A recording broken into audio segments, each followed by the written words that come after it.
Bismillahirrahmanirrahim. Welcome everybody to today's class. The topic of today's class is National Health Program and Disinfection.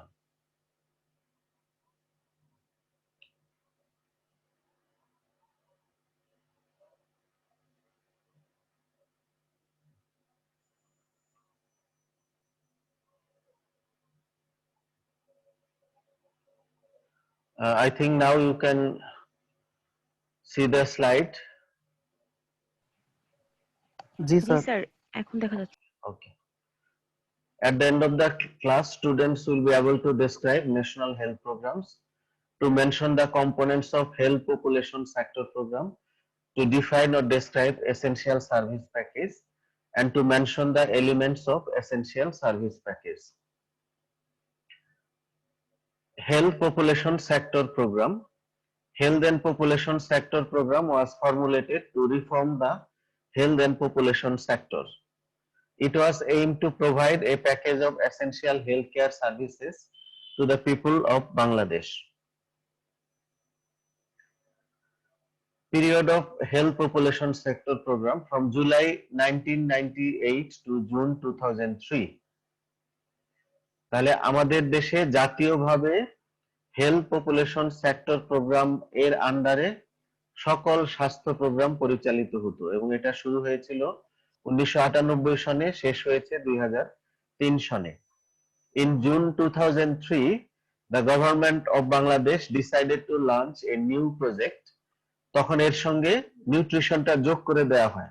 তাহলে 2003 সনে এই প্রজেক্টেরই নাম হয়ে যায় health nutrition and population sector programme. But the launching of health nutrition population sector program likely to be delayed because the introduction of a new project without the full implementation of existing one does not seem to be logical. তো পরবর্তীতে এখন বর্তমানে এই health nutrition population sector development programme বলে। আমাদের দেশে স্বাস্থ্য খাতের যত রকম প্রোগ্রাম আছে সবকিছু জাতীয়ভাবে এই প্রজেক্টের আন্ডারে পরিচালিত হয়। তাহলে প্রজেক্টটার নাম হচ্ছে health nutrition population sector development programme. যদি প্রশ্ন করা হয় যে আমাদের জাতীয় স্বাস্থ্য প্রোগ্রামের নাম কি, তাহলে সেটার নাম হচ্ছে health nutrition population sector development programme অথবা HNPSDP। তো এই HNPSDP এর কম্পোনেন্ট গুলো হচ্ছে এক নম্বর essential service package or ESP, reorganisation of service delivery, integrated support services, hospital level services, sector wide management of programme, policy and regulation action, other service of public health importance, and other health and nutrition services. So there are 8 components of health nutrition population sector development program. তো এর মধ্যে সবচাইতে important হচ্ছে ESP বা essential service package. আইডিয়াটা বলে নেই যে সাধারণ সব মানুষের জন্য একটা লেভেলে স্বাস্থ্য সেবা পৌঁছে দেওয়ার জন্য ইএসপি বা একটা প্যাকেজের আন্ডারে একদম অত্যাবশ্যকীয় যে সেবা, যে ওষুধগুলো সবার লাগে ইউজুয়ালি, যে সেবাগুলো ডে টু ডে সবার লাগে, সেটা যাতে সবাই পায় তা এই প্যাকেজের আন্ডারে এনশিওর করা হয়েছিল। Due to resource constraints, it is not possible to provide health services needed by all segments of population. Therefore, it is necessary to prioritize the urgently needed services in health and population sectors, particularly for the most vulnerable group of the population. ESP is being delivered to address the most important health needs of the population through different levels of primary healthcare system, that is Upazila level and below. Elements of ESP, এটা পরীক্ষায় থাকে, ভাইভাই জিজ্ঞেস করা হয়। Elements of essential service package. Number 1, reproductive health care or safe motherhood including family planning. Number 2, child health care. এই child health কেয়ারের আন্ডারে অনেকগুলো প্রোগ্রাম পরিচালিত হয়। এআরআই কন্ট্রোল প্রোগ্রাম মানে acute respiratory infection control programme, CDD control programme, cholera and diarrhoeal diseases control programme, then EPI. EPI মানে হচ্ছে expanded programme on immunisation. এছাড়া blindness prevention programme, then communicable disease control programme including EPI. তো আমাদের দেশে common communicable disease গুলো প্রত্যেকটা control করার জন্য অথবা এলিমিনেশন করার জন্য প্রোগ্রাম পরিচালিত হচ্ছে। প্রথমে টিউবারকুলোসিস কন্ট্রোল প্রোগ্রাম, এটা হলো ন্যাশনাল টিউবারকুলোসিস কন্ট্রোল প্রোগ্রাম। এর আন্ডারে টিউবারকুলোসিসের যত ডায়াগনোসিস ট্রিটমেন্ট সবকিছু পরিচালিত হয়। লেপ্রোসি এলিমিনেশন প্রোগ্রাম, লেপ্রোসি অনেক কমে গিয়েছে আমাদের দেশে, প্রায় এলিমিনেশন স্টেজে আছি আমরা। ম্যালেরিয়া কন্ট্রোল প্রোগ্রাম, কালাজ্বর এলিমিনেশন প্রোগ্রাম, কালাজ্বরও আমাদের দেশ থেকে এলিমিনেশন হয়েছে, আমরা এলিমিনেশন স্টেজে আছি। Filariasis control programme, STD and AIDS control programme. STD মানে sexually transmitted diseases, acquired immunodeficiency syndrome. তাহলে STD and AIDS control programme. 4 number component of ESP হচ্ছে লিমিটেড কিউরেটিভ কেয়ার বা এলসিসি বলে, মানে treatment of common conditions and injuries. Behaviour change communication or BCC, এর মধ্যে আছে social change advocacy and social marketing. এই পাঁচটা হচ্ছে ইএসপির বেসিক বা মূল কম্পোনেন্ট। এর সঙ্গে পরবর্তীতে আরো দুইটা যোগ হয়েছে, একটা হচ্ছে non communicable disease control programme বা এনসিডি কন্ট্রোল প্রোগ্রাম, আর একটা হচ্ছে ইপিআর। ইপিআর প্রোগ্রাম মানে emergency preparedness and response programme. So these two are additional component of essential service package, non-communicable disease control program and emergency preparedness and response program. তো এই ক্লাসের প্রথম অংশের এইটুকুই। এর আরো বিস্তারিত পড়তে চাইলে আমাদের মিনিস্ট্রি অফ হেলথ বা ডিজিএসএস এর ওয়েবসাইট এবং আমাদের যে রশিদ কবির হায়দার বইটা আছে এর মধ্যে আরো তথ্য পাওয়া যাবে। এখন আমরা ক্লাসের দ্বিতীয় অংশে যাব।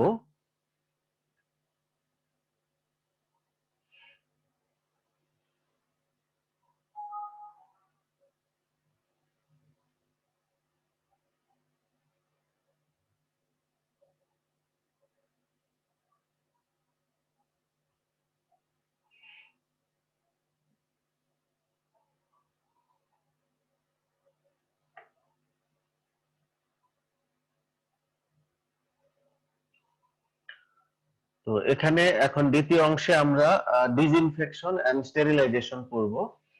তো যে কোনো হেলথ কেয়ার ফ্যাসিলিটি পরিচালনার জন্য ওখানে যারা সংশ্লিষ্ট অর্থাৎ চিকিৎসক, নার্স সহ যত ওয়ার্কার আছে, স্টাফ, টেকনিশিয়ান, সবারই ডিসইনফেকশন এবং স্টেরিলাইজেশন সম্পর্কে সম্যক জ্ঞান থাকতে হবে, না হলে নিজেরা তো আক্রান্ত হবই, হসপিটালে যে সমস্ত পেশেন্ট ভর্তি হয় তাদেরকেও আমরা ইনফেক্টেড করে ফেলতে পারি। সুতরাং ডিসইনফেকশন এন্ড স্টেরিলাইজেশন এটা ইম্পর্টেন্ট, এটা মাইক্রোবায়োলজিতেও তোমাদের পড়ানো হবে, এখন আমরাও কমিউনিটি মেডিসিনে এটা পড়াই।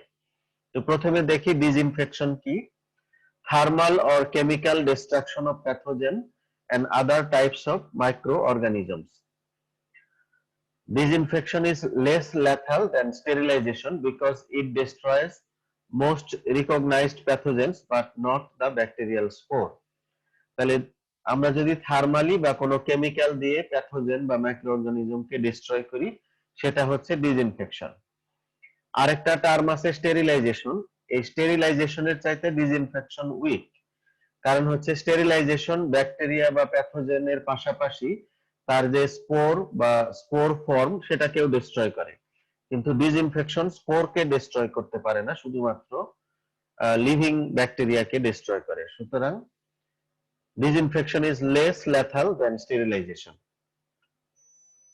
Types of disinfection, there are 3 types of disinfection: concurrent disinfection, thermal disinfection, terminal disinfection and recurrent or prophylactic disinfection. নাম দিয়েই বোঝা যায় এগুলো কি।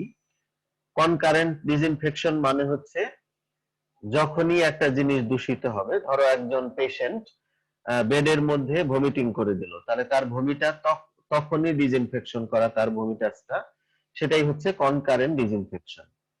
টার্মিনাল ডিসইনফেকশন মানে পেশেন্ট যখন হসপিটাল থেকে টার্মিনেটেড হবে তারপরে ডিসইনফেকশন করা। টার্মিনেশন কিভাবে হয়? পেশেন্ট যদি রিকভারি হয় তাহলে বেড খালি হয় বা টার্মিনেশন হয়। পেশেন্ট যদি অন্য কোনো হায়ার সেন্টারে রেফার্ড হয় তাহলে বেড খালি হয় বা টার্মিনেশন হয়।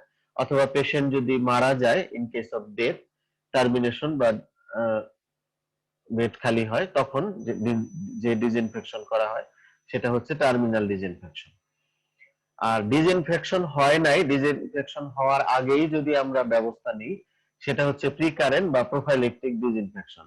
যেমন খাওয়ার আগে হাত ধোয়া, তারপরে পানিকে জীবাণুমুক্ত করা, হ্যাঁ, মিল্ককে পাস্তুরাইজ করা, এগুলো হচ্ছে প্রিকারেন্ট or prophylactic disinfection.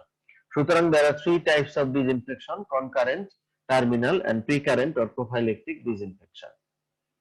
Concurrent disinfection, it is the application of disinfecting measures as soon as possible after discharge of infectious material from the body of an infected person, and thus further spread of the infectious agent is stopped. Example: disinfection of urine, feces, vomit, contaminated linen, cloths, hands, dressings, aprons, gloves, etc. throughout the course of an illness. Terminal disinfection, it is the application of disinfective measures after the patient has been removed by death to a hospital or has ceased to be a source of infection.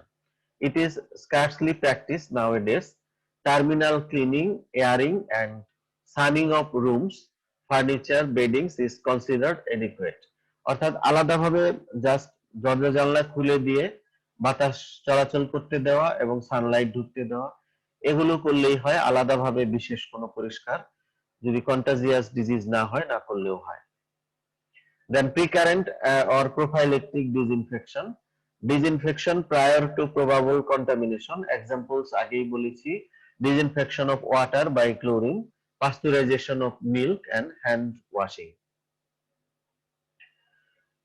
যে substance দিয়ে disinfection করা হয় তাদেরকে বলা হয় ডিসইনফেক্টেন্টস।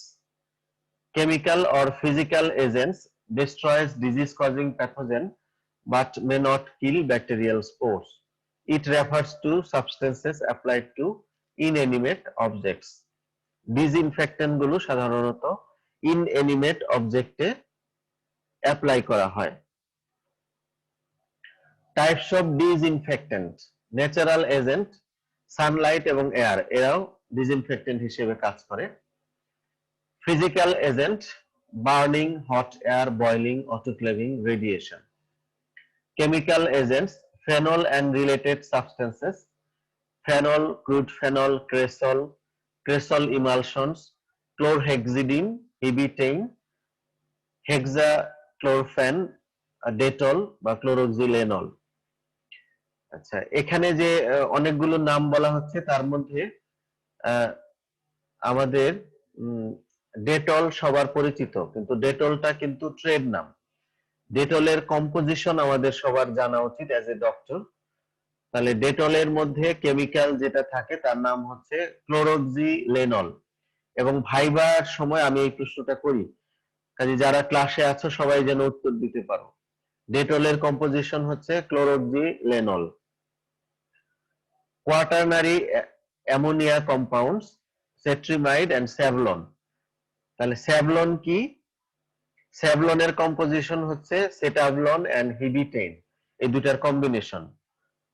তাহলে Dettol এবং Savlon যেহেতু কমনলি হাউসহোল্ড ডিসইনফেক্টেন্ট হিসেবে ইউজ হয়, তাহলে তোমরা এই দুটার কম্পোজিশন মনে রাখবে।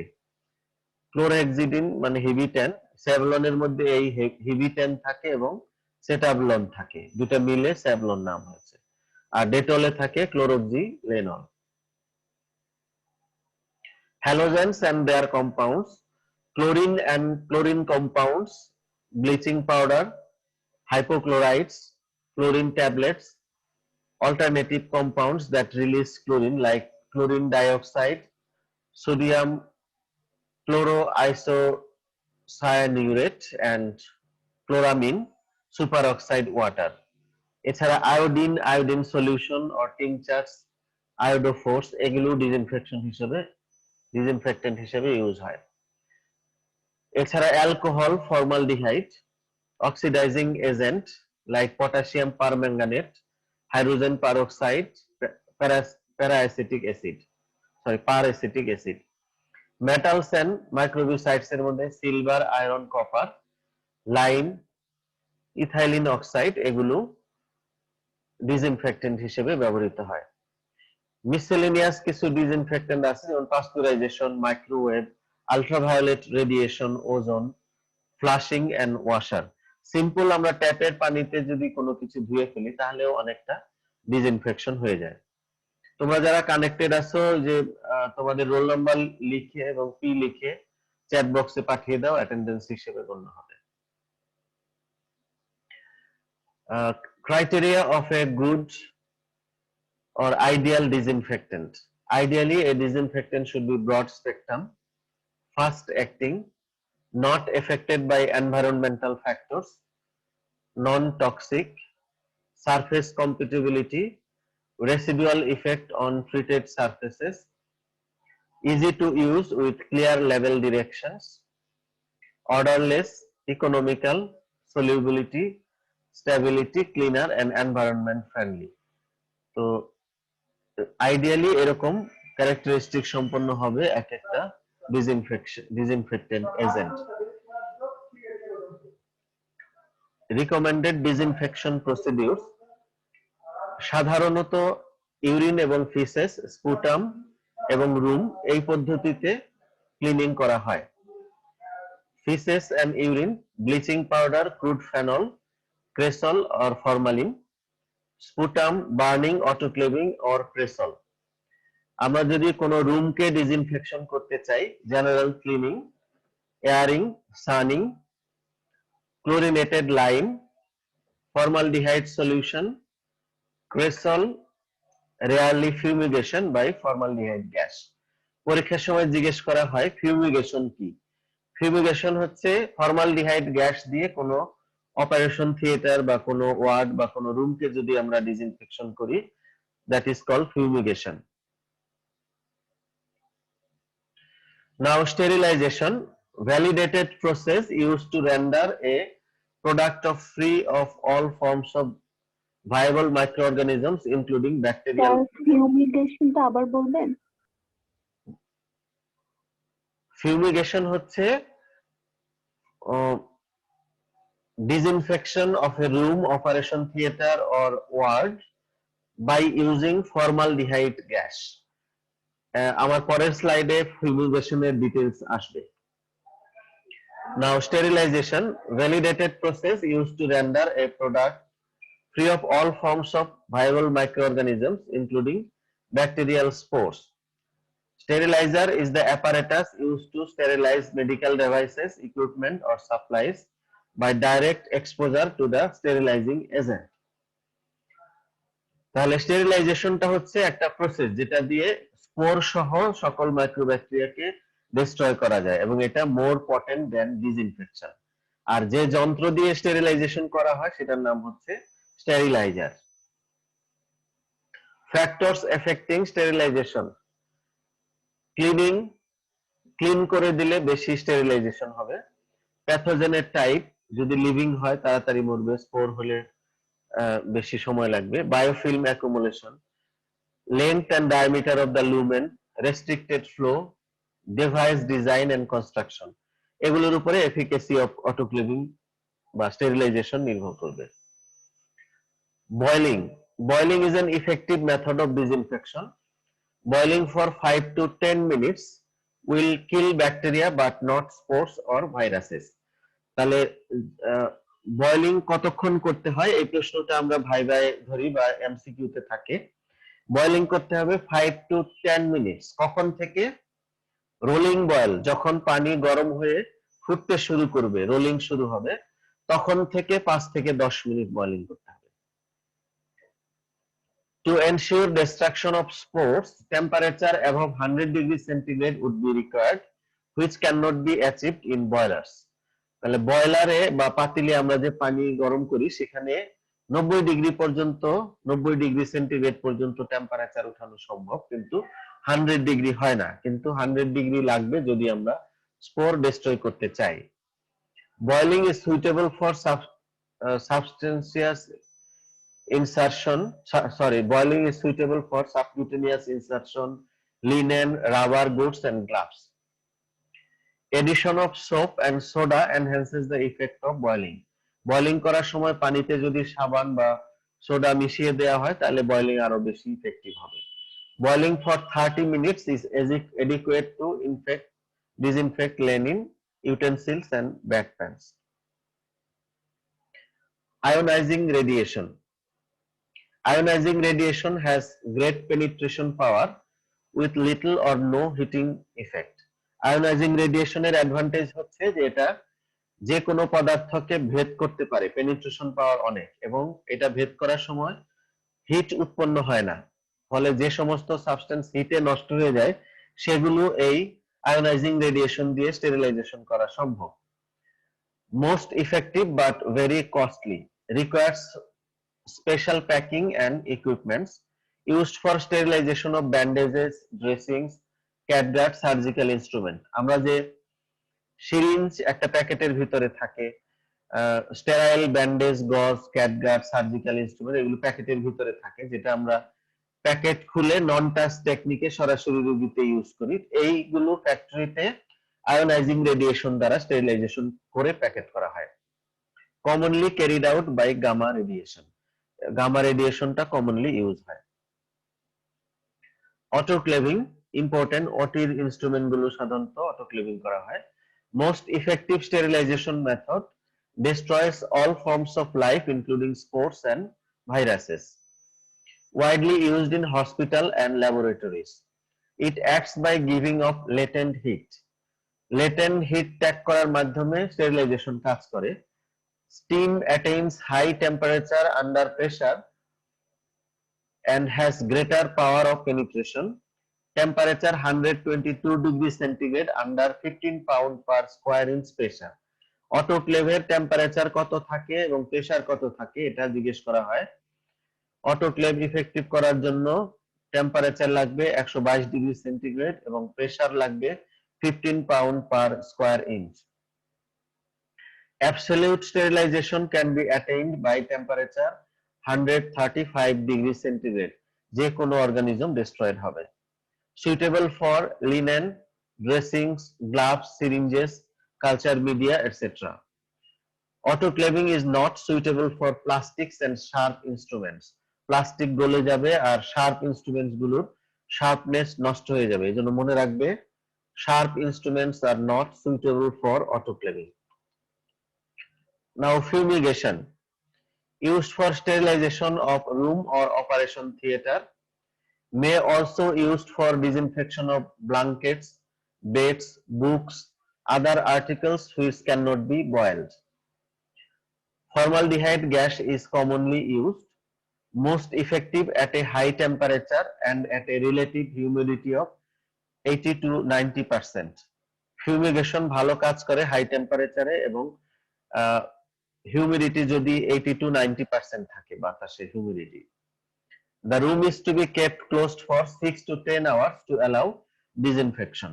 তাহলে ফর্মালডিহাইড গ্যাস দিয়ে রুমকে 6 থেকে 10 ঘন্টা বন্ধ রাখতে হবে পুরোপুরি ডিসইনফেকশন হওয়ার জন্য। নাও পাস্তুরাইজেশন।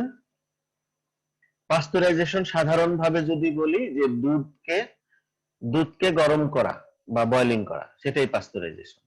তো এটা WHO ডিফাইন করেছে 1970 তে।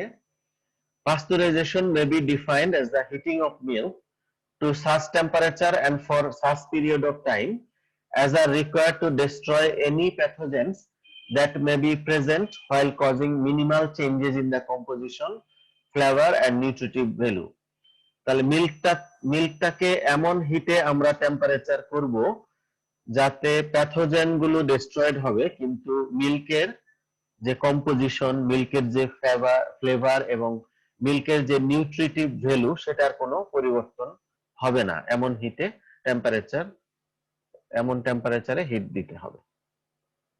So pasteurization may be defined as the heating of milk to such temperature and for such period of time as are required to destroy any pathogens that may be present while causing minimal changes in the composition, flavor and nutritive value.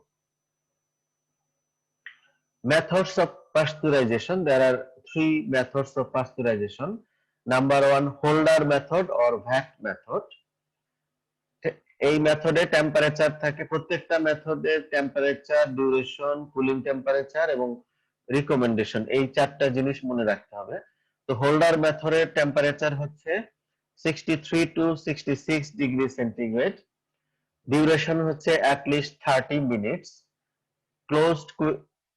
cooled quickly to 5 degree centigrade, recommended for small and rural community. Number two, high temperature short time method, সংক্ষেপে HTST method, that is high temperature and short time method. Temperature 72 degrees centigrade, duration not less than 15 seconds, cooled rapidly to 4 degrees centigrade, most widely used. Very large amount of milk per hour can be pasteurized by this method. Number three, UHT method বা ultra high temperature method. Temperature in this method 125 degrees centigrade, duration few seconds only, cooled rapidly and bottled as quickly as possible.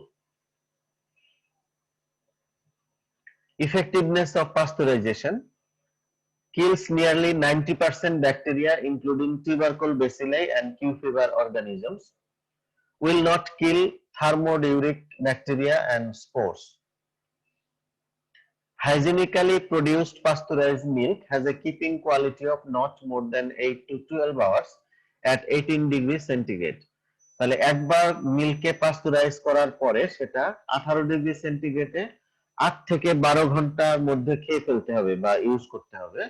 8 থেকে 12 ঘন্টা পরে ওখানে আবার জীবাণু grow করতে পারে, সুতরাং তারপরে পাস্তুরাইজ মিল্ক সেফ না। 8 থেকে 12 ঘন্টা পর্যন্ত সেফ থাকবে 18 ডিগ্রি সেন্টিগ্রেডে। ইম্পর্টেন্স অফ পাস্তুরাইজেশন: আমরা জানি যে অনেক ধরনের ডিজিজ আছে যেটা ফুড বর্ন বা মিল্ক বর্ন, মিল্কের মাধ্যমে টিউবারকুলোসিস, ব্রুসেলোসিস সহ টাইফয়েড বিভিন্ন ডিজিজ ছড়ায়। তো আর মিল্ক একটা ইম্পর্টেন্ট পুষ্টি উপাদান আমাদের দেশের মানুষের জন্য। তো এই জন্য পাস্তুরাইজেশন করলে কি হয়, দেখো যে pasteurisation of milk is a preventive measure of public health importance and corresponds to all respects to the modern principles of supplying safe milk.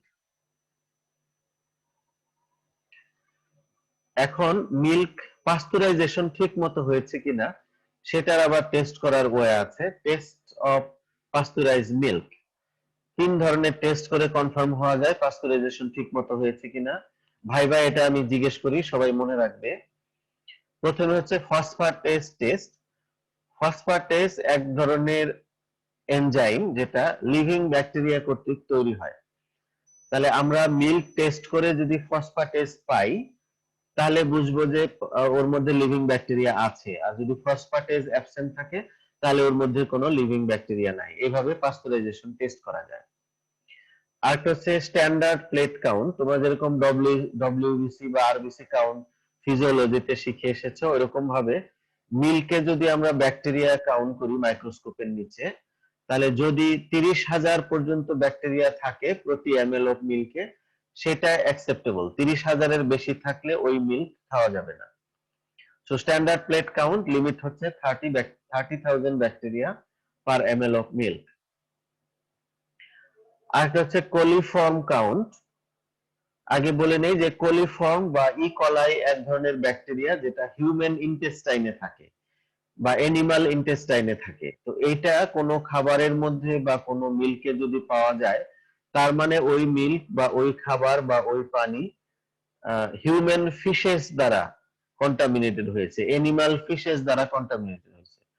তাহলে কোলিফর্ম, একটা কোলিফর্মও যদি থাকে তাহলে সেই মিল্ক বা সেই পানি ইউজ করা যাবে না।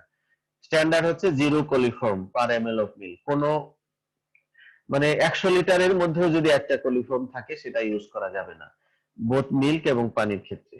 সুতরাং টেস্ট অফ পাস্তুরাইজ মিল্ক আমরা তিনটা টেস্ট করতে পারি: phosphatase test, standard plate count and coliform count.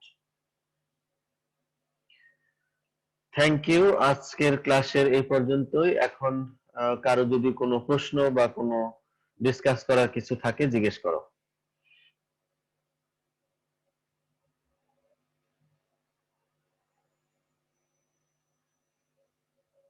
হ্যাঁ, লিসা, লিসা কি বলতে চাচ্ছ বলো। স্যার আসসালামু আলাইকুম।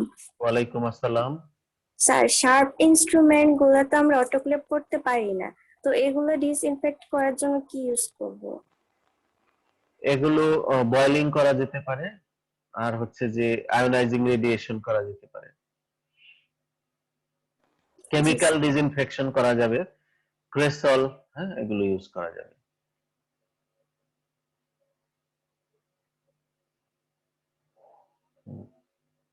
আর কেউ কিছু বলবে?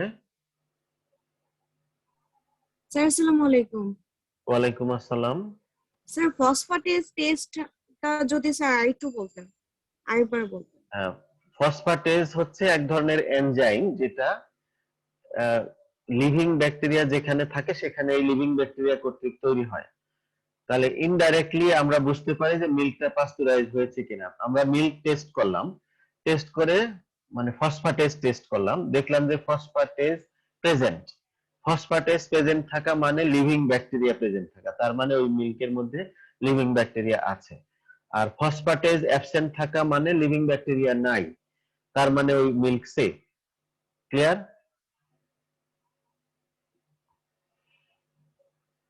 জি sir, thank you. Welcome. Any more question or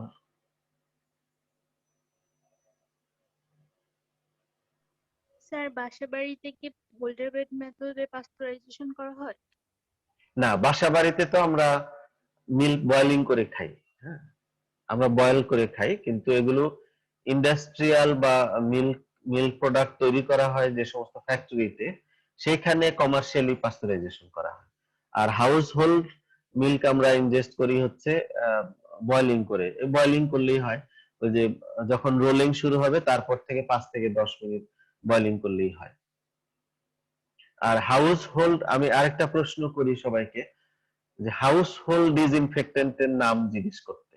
তাহলে হাউস হোল্ড ডিসইনফেক্টেন্ট যে ডেটল, সেভলন এবং আরেকটা হচ্ছে ফেনল, বা যে হারপিক যে আমরা ইউজ করি ওখানে ফেনল কম্পাউন্ড থাকে, হ্যাঁ। তাহলে এগুলো হচ্ছে ডোমেস্টিক ডিসইনফেক্টেন্ট, হাউস হোল্ডে ইউজ হয়। আর পাস্তুরাইজড মিল্ক গুলো তো স্যার 12 থেকে 18 ঘন্টা রাখা যাবে, তো আমরা বাসা বাড়িতে যে মিল্ক গুলো যে ডিপ ফ্রিজে রাখি এটাতে কি সমস্যা? হ্যাঁ, ডিপ ফ্রিজে যদি আমি এয়ার টাইট বোতলে রাখি তাহলে সমস্যা নাই, কিন্তু যদি বোতলটা এয়ার টাইট না হয় বা হয় তাহলে আবার আবার বয়েল করে খেতে হবে আর কি।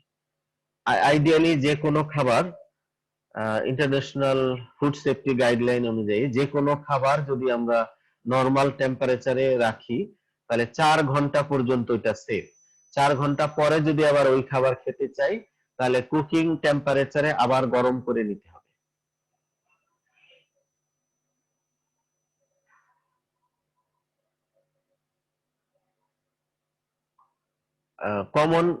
কমনলি এই ডিসইনফেকশন কাকে বলে, ডিসইনফেকশনের টাইপস এক্সাম্পল সহ এটা পরীক্ষায় থাকে বা ভাই জিজ্ঞেস করা হয়। আর নেম দ্য ডিসইনফেক্টেন্ট, ডিসইনফেক্টেন্ট তো অনেক আছে, তার মধ্যে কমন যেগুলো ইউজ হয়, তোমরা যখন ওটিতে যাবে দেখবে ওখানে কিভাবে স্টেরিলাইজেশন করে, কোন ল্যাবরেটরিতে যাবে দেখবে কিভাবে স্টেরিলাইজেশন করে। এই যে আমাদের হাউস হোল্ড গুলো কিভাবে করা হয়, টয়লেট বাথরুম কিভাবে পরিষ্কার করে। আর ওই যে একটা স্লাইডে দেখিয়েছি যে স্পুটাম, এগুলো বেশি কন্টাজিয়াস, টিউবারকুলোসিসের জীবাণু থাকতে পারে, এগুলো সাধারণত বার্নিং করে অথবা অটোক্লেভ করে ওগুলো যে ইয়া করা হয়, ডিসইনফেকশন করা হয়। ফিউমিগেশন ভাই জিজ্ঞেস করা হয়, বয়লিং কতক্ষণ করা লাগবে এটা জিজ্ঞেস করা হয়। আয়োনাইজিং রেডিয়েশন, এটা মোস্ট ইফেক্টিভ কিন্তু কস্টলি বলে করা হয় না, শুধুমাত্র কমার্শিয়ালি করা হয় ইন্ডাস্ট্রিতে। এবং আমাদের যে সার্জিক্যাল ইনস্ট্রুমেন্ট, সুচার মেটেরিয়াল, গজ, ব্যান্ডেজ, স্টেরাইল যেগুলো, এগুলো এই কমার্শিয়ালি আয়োনাইজিং রেডিয়েশন দিয়ে স্টেরিলাইজেশন করা হয়। এইগুলো প্র্যাকটিক্যাল জিনিসগুলো ভাই জিজ্ঞেস করা হয়। আর স্টেরিলাইজেশনের নলেজ যদি তোমার না থাকে বা প্র্যাকটিস যদি না থাকে, তাহলে তুমি নিজেও ইনফেক্টেড হবে, অন্যদেরও ইনফেক্ট করবে। ওটিতে সবকিছু নন টাচ টেকনিকে ইউজ করতে হয়, যাতে হাতের জীবাণু বা কোনোভাবে জীবাণু সংস্পর্শে না আসে। তো ঠিক আছে, আজকের ক্লাস এখানেই তাহলে শেষ করে দেই, পরে আবার দেখা হবে। আল্লাহ হাফেজ। আসসালামু আলাইকুম। ওয়ালাইকুম আসসালামু আলাইকুম।